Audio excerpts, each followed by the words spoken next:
Bonjour et bienvenue. Vous écoutez Sangor, une vie pour l'Afrique et la langue française, une série de francophonie sans frontières consacrée à Léopold Sédar Senghor à l'occasion du 20e anniversaire de son décès.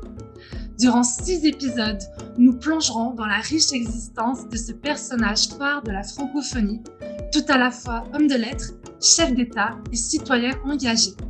Le voyage à travers son illustre parcours sera présenté par Monsieur Anthony Glaise, agrégé de lettres classiques, grand admirateur de Léopold Sédar Senghor et de son œuvre.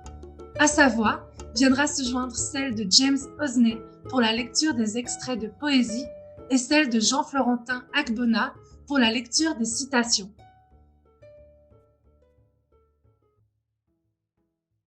Aujourd'hui, l'épisode 4e de la série est intitulé Senghor, président, et abordera la vie d'homme d'État de Léopold Sédar Senghor, lui qui fut le premier président de la République du Sénégal pendant 20 ans. Chers auditeurs, entrons dans son univers.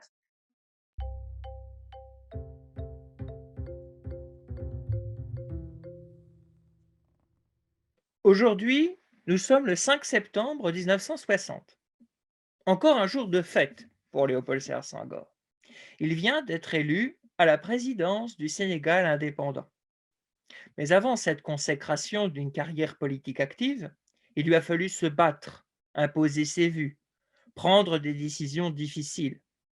Pourtant, Senghor a toujours dit que sa carrière politique était le fruit du hasard, ce qui n'est pas tout à fait faux.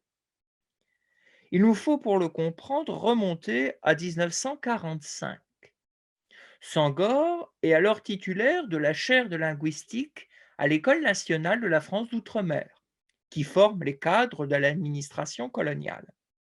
Pour les besoins de ses recherches doctorales, il prépare une thèse sur les langues du groupe sénégalo-guinéen. Il fait un long séjour au Sénégal. Mais un homme cherche à le rencontrer, Lamine Gueye. Ancien maire de Saint-Louis, chef de file des socialistes sénégalais, il veut que Senghor se présente aux élections législatives. Après plusieurs refus, Senghor craignait que cette carrière politique qui s'ouvrait à lui vînt compromettre son activité de professeur et de poète.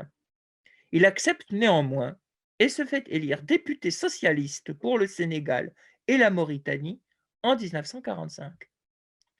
Tout au long de sa carrière de député, il milite pour une refondation des rapports entre la France et ses colonies, réclamant ainsi un partenariat construit sur l'égalité des partenaires. Il plaide donc pour un grand fédéralisme, une sorte de Commonwealth à la française. Dans le même temps, il voit ses rapports avec Lamine Gueye se détériorer. Les désaccords deviennent trop importants. Alors que le parti soutient Gueye, Senghor décide de fonder en 1948 un nouveau parti, le BDS, le Bloc démocratique sénégalais, qui remporte rapidement de nombreuses victoires électorales. Lamine Gueye est ainsi battu aux élections législatives de 1951. Les succès politiques de Senghor ne s'arrêtent pas là. Il connaît ainsi le prestige des fonctions gouvernementales. Il devient secrétaire d'État à la présidence du Conseil de mars 1955 à février 1956 dans le gouvernement du socialiste Edgar Faure, puis ministre conseiller de 1958 à 1961 dans le gouvernement du gaulliste Michel Debré. Cette brève carrière ministérielle lui donne néanmoins le prestige suffisant pour jouer un rôle de premier plan au Sénégal. Il œuvre ainsi pour le vote par les Sénégalais de la nouvelle constitution qui donne naissance à la Ve République et signifiait pour les colonies africaines une volonté de fait de poursuivre le partenariat avec la France. Dans le même temps, l'AEF et l'AOF disparaissent pour laisser place à des entités politiques plus restreintes. Parmi elles, naît en 1959 la Fédération du Mali, qui regroupe le Sénégal et le Mali. Senghor en est le président de l'Assemblée fédérale. Néanmoins, les trop fortes dissensions entre les Maliens et les Sénégalais aboutissent à son éclatement rapide et à l'élection de Senghor comme président de la République du Sénégal.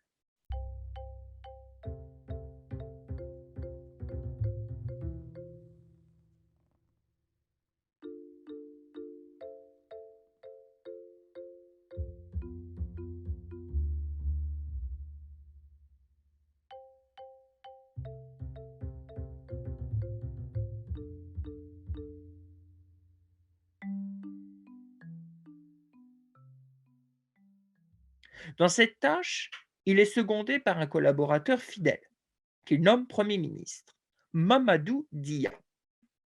Fondateur, avec Senghor, du BDS, il dirige le gouvernement de manière efficace, permettant ainsi de mettre en œuvre rapidement les premières réformes essentielles à la vie économique et politique du pays. Cette lune de miel entre le président et son Premier ministre ne dure que 2 ans. En décembre 1962, il le fait arrêter, ainsi que 4 ministres de son gouvernement, pour atteinte à la sûreté de l'État et tentative de coup d'État.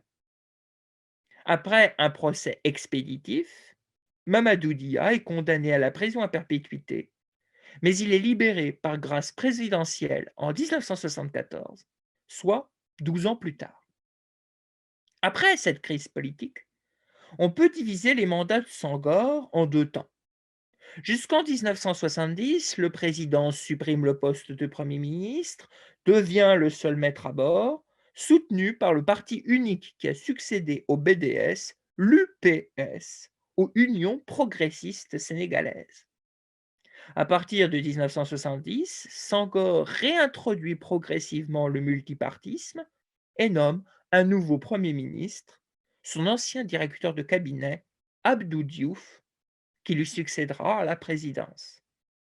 Mais le 31 décembre 1980, Senghor annonce au peuple sénégalais qu'il donne sa démission après 20 ans de mandat présidentiel. C'est une page de l'histoire sénégalaise qui se tourne. Monsieur Glaise, au fil de ce parcours politique, comment pourrait-on décrire le positionnement de Senghor selon vous? S'il fallait définir les idées politiques de Senghor, on pourrait les inscrire au sein du socialisme non marxiste. Lecteur attentif de Marx, il lui trouvait cependant plusieurs limites. D'abord, Marx réfléchit, selon Senghor, en Européen du XIXe siècle. Sa condition même d'Européen a des conséquences dans sa réflexion qui ne peut donc être absolument valable pour les Africains du XXe siècle. Ensuite, Senghor rejette absolument l'idée selon laquelle la religion serait l'opium du peuple. Car, pour reprendre ses mots, La religion est la sève même de la civilisation négro-africaine.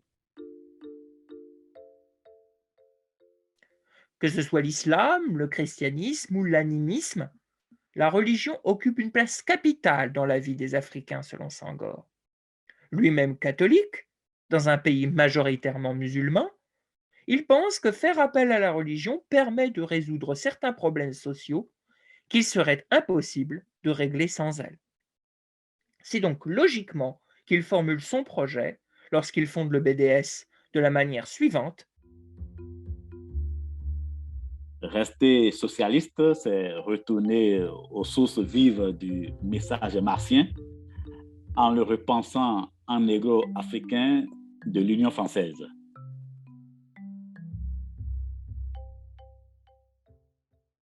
L'aspect religieux de la pensée politique senghorienne est d'autant plus important que le poète-président trouve une part de ses idées dans la lecture des œuvres du père Pierre Teilhard de Chardin.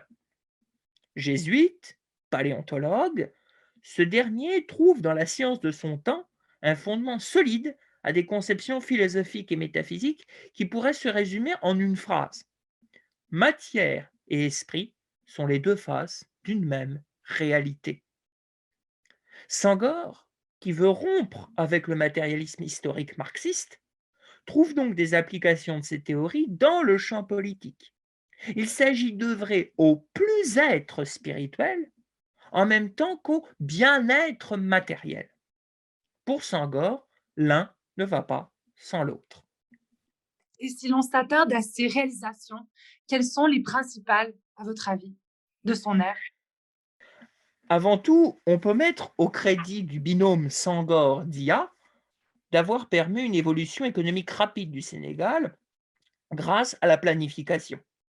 Pour cela, ils vont tout particulièrement s'appuyer sur la paysannerie sénégalaise en créant des coopératives qui vont, bon an, mal an, permettre de rationaliser la production.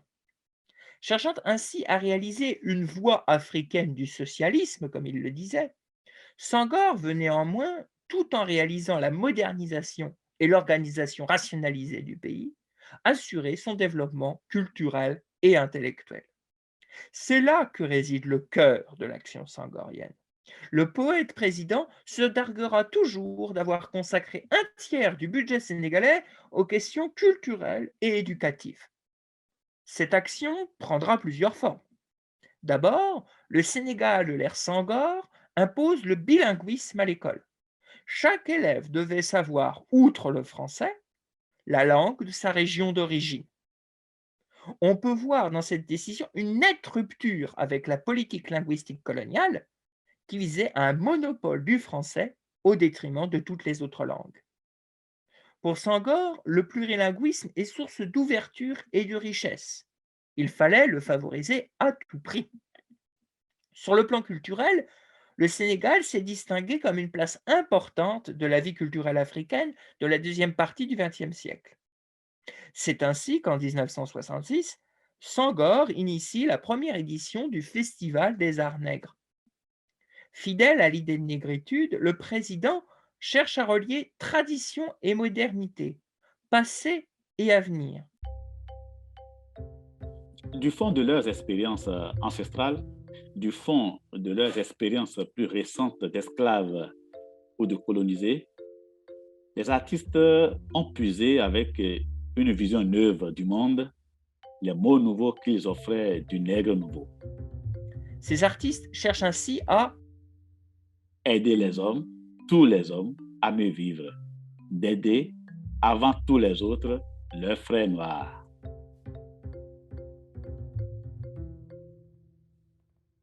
Enfin, on peut signaler à Dakar la fondation par Léopold Sédar Senghor du théâtre Daniel Sorano, du nom du célèbre acteur, surtout connu pour son interprétation de Cyrano de Bergerac, dont le père a été greffier à la cour d'appel de Dakar. Ainsi, Senghor président a été fidèle aux idées de Senghor poète et de Senghor théoricien de la négritude.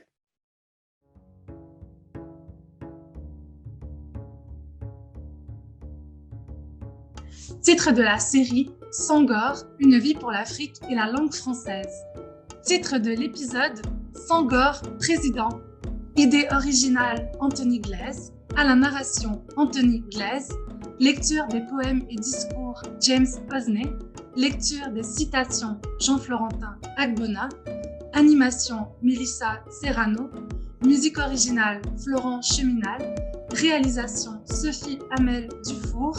Une production Francophonie sans frontières 2021.